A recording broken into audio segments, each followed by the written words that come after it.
परिचय। कैसे हो अमित? मैं बढ़िया हूं।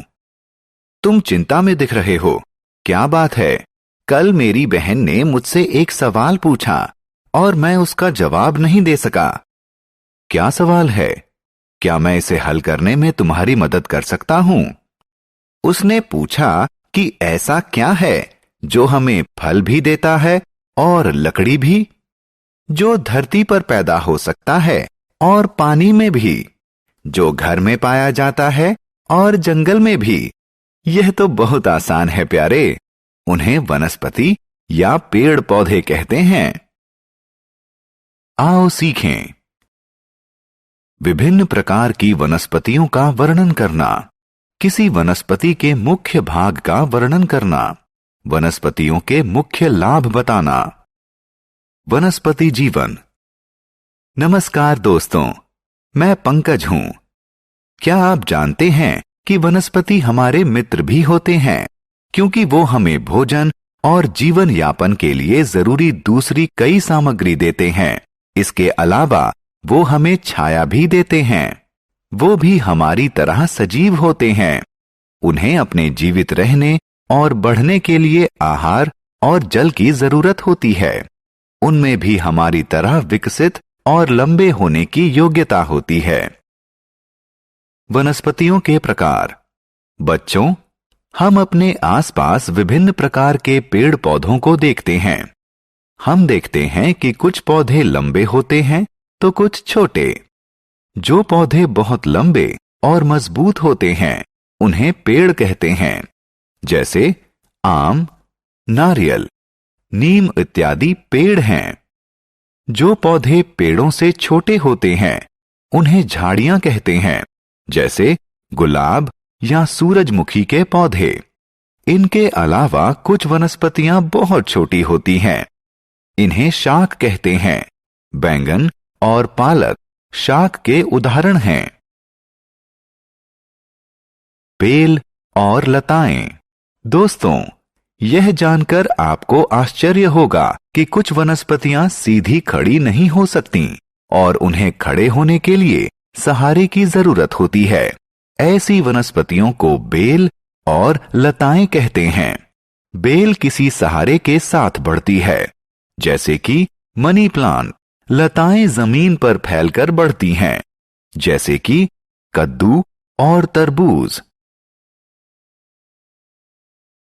वनस्पतियों के अंग।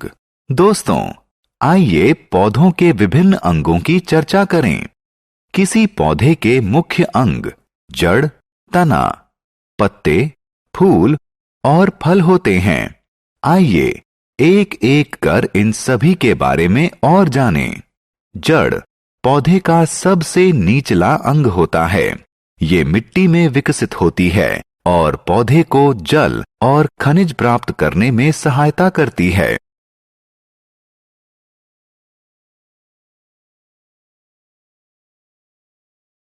तना और पत्तियां। पौधे का अगला अंग तना होता है। पौधे के कठोर भाग को तना कहते हैं, जो जमीन के ऊपर उगता है। यह पत्ते, फल और फूल को वहन करता है। तना पौधों को सहायता भी देता है। दोस्तों, क्या आप जानते हैं कि तने का कौन सा भाग उन्हें फल तैयार करने में मदद करता है? बिल्कुल सही, पत्तियां करती हैं। पत्तियों का रंग हरा होता है और ये तने से उत्पन्न होती हैं। फूल और फल। दोस्तों, आइए अब हम पौधे के सबसे आकर्षक और सुंदर भाग यानी फूल के बारे में जानें। फूल विभिन्न रंगों और प्रकार के होते हैं, जैसे सूरजमुखी, गुलाब या डहेलिया इत्यादि। मैं जानता हूं कि आप में से ज्यादातर लोग फल पसंद करते हैं। पौधे के रसदार भाग को फल कहते हैं। फल विभिन्न आकार, प्रकार और रंग के होते हैं, जैसे केला, आम, सेब या संतरा।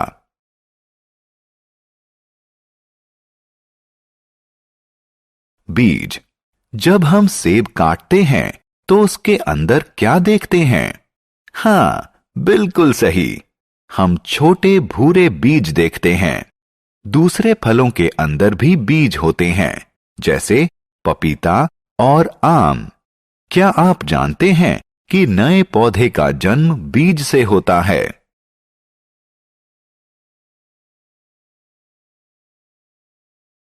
वनस्पतियों का उपयोग। बच्चों, हम जानते हैं कि हम पौधों से खाने की सामग्री प्राप्त करते हैं। भोजन सामग्री के अतिरिक्त हम पौधों से अन्य बहुत सी चीजें प्राप्त करते हैं। बहुत सी दवाइयां व इत्र यानी परफ्यूम पौधों से बनते हैं। पेड़ हमें लकड़ी भी देते हैं। कुछ स्थानों पर लकड़ी से घर भी बनते हैं। आओ खेलें। दोस्तों, आइए आपकी जानकारी की परीक्षा लें। पौधों के विभिन्न अंगों से उनके कार्यों का मिलान करें। हमने क्या चर्चा की? हमारी ही तरह पौधे भी सजीव होते हैं। पौधे कई प्रकार के होते हैं, जैसे पेड़, झाड़ियां, शाक, बेल और लताएं। पौधे हमें भोजन, लकड़ी, तेल, दवाई और सांस लेने के लिए ताजा हवा देते हैं।